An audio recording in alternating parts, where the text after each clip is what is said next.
ഭഗവാനെ പിടിച്ചാൽ ഭഗവാൻ വിടില്ല നമ്മളെ. പിന്നെ ഭഗവാനെ അത്ര ഭക്തിയോടുകൂടി പിടിച്ചിട്ടുണ്ടെങ്കിൽ ഭഗവാൻ നമ്മളെ ഭക്തിയോടുകൂടി ഏത് വിധത്തിലായാലും സ്നേഹാൽ, ദ്വേഷാൽ, ഭയാൽ, കാമാൽ അങ്ങനെയൊക്കെ പറയുന്നുണ്ട്.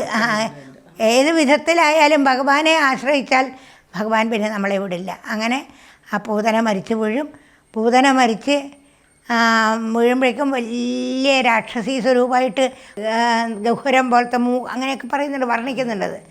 ആ സമയത്ത് ഈ വസുദേവർ എവിടെയായിരുന്നു വെച്ചാൽ, നന്ദഗോപർ കംസന് നികുതി അടക്കാൻ പോയിരിക്കുകയായിരുന്നു, കരം കൊടുക്കാൻ. എല്ലാ കൊല്ലത്തിലോ അവർക്ക് രാജാവ്, അവരുടെ മധുര രാജ്യത്തെ രാജാവാണ് കംസൻ. ആ കംസന് കരം കൊടുക്കണം, അതിന് പോകണം.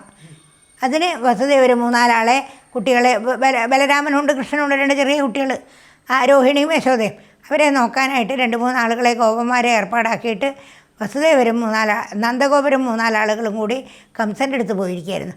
കംസൻ്റെ അടുത്ത് പോയപ്പോൾ വസുദേവർ കേൾക്കും കംസനെ കാണാൻ കരമടക്കാൻ വരുന്നുണ്ട്. നന്ദഗോപർ കേട്ടപ്പോൾ വസുദേവർ നന്ദഗോപരെ സ്വീകരിച്ച് പറയും, എൻ്റെ 2 കുട്ടികൾ നിൻ്റെ അടുത്ത് വളരുന്നില്ലേ, നിൻ്റെ കുട്ടികളാണെന്ന് വിചാരിച്ച് അവർ നീയല്ലേ നോക്കുന്നത്.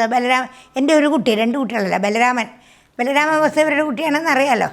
പിന്നെ നിനക്ക് വയസ്സുകാലത്ത് കുട്ടികളുണ്ടാവില്ല എന്ന് വിചാരിച്ച് ഒരു കുട്ടി ഉണ്ടായി. ആ കുട്ടിയെ പിന്നെ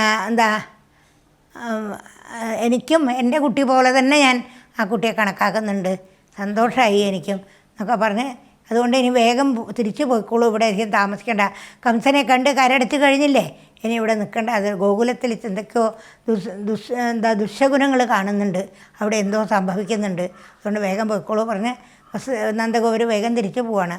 അവിടെ എത്തുമ്പോഴേക്കും പൂതനയെ കൊന്നു കഴിഞ്ഞ് പൂതന ഇങ്ങനെ കിടക്കുന്നുണ്ടാവും. ആളുകളൊക്കെ പരിഭ്രമിച്ച് ഇത് ഒരു വലിയൊരു മല പോലെ ഭഗവാൻ ആ പൂതനയുടെ മുകളിൽ കമന്ന് മാറത്തടിച്ച് കളിച്ച് കിടക്കുന്നുണ്ടാവും. ആ ഭഗവാനെ എടുത്തുകൊണ്ടുവന്ന് പിന്നെ ഗോപസ്ത്രീകളൊക്കെ കൂടെ രക്ഷ ചെയ്യുകയാണ്.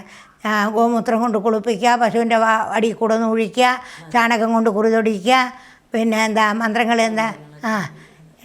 കോടരാ രേവതി ജ്യേഷ്ഠ പൂതന മാതൃകാദയ അങ്ങനെ പറഞ്ഞിട്ട് അങ്ങനത്തെ ശ്ലോകം ഒക്കെ ചൊല്ലി പിന്നെ രക്ഷകളൊക്കെ ചെയ്ത് യശോദയുടെ അടുത്ത് കൊടുത്ത് മുല കൊടുക്കാൻ പറഞ്ഞു. യശോദ മുല കൊടുത്തപ്പോൾ കുടിക്കുന്നുണ്ട്. അപ്പോൾ കുഴപ്പമൊന്നുമില്ല എന്ന് മനസ്സിലാക്കി. അങ്ങനെ അതാണ് പൂതനാമോക്ഷം എന്ന് പറഞ്ഞ കഥ. പിന്നെ ഈ പൂതനയുടെ ദേഹം വലിയ മല പോലെയാണ്, അതെന്താ ചെയ്യേണ്ടതെന്ന് ആർക്കും അറിയില്ല. ഏതായാലും മഴുവൊക്കെ കൊണ്ടുവന്ന് വെട്ടിപ്പൊളിച്ച് കഷ്ണാക്കി കുറേ ദൂരത്ത് കൊണ്ടുപോയി, നാറുമില്ലേ ദഹിപ്പിക്കുമ്പോൾ, നേരത്തെ കുറേ ദൂരത്ത് കൊണ്ടുപോയി ചെറിയ കഷ്ണങ്ങളാക്കി കുറേ ചിതകളുണ്ടാക്കി അതിൽ വെച്ച് ദഹിപ്പിച്ചു.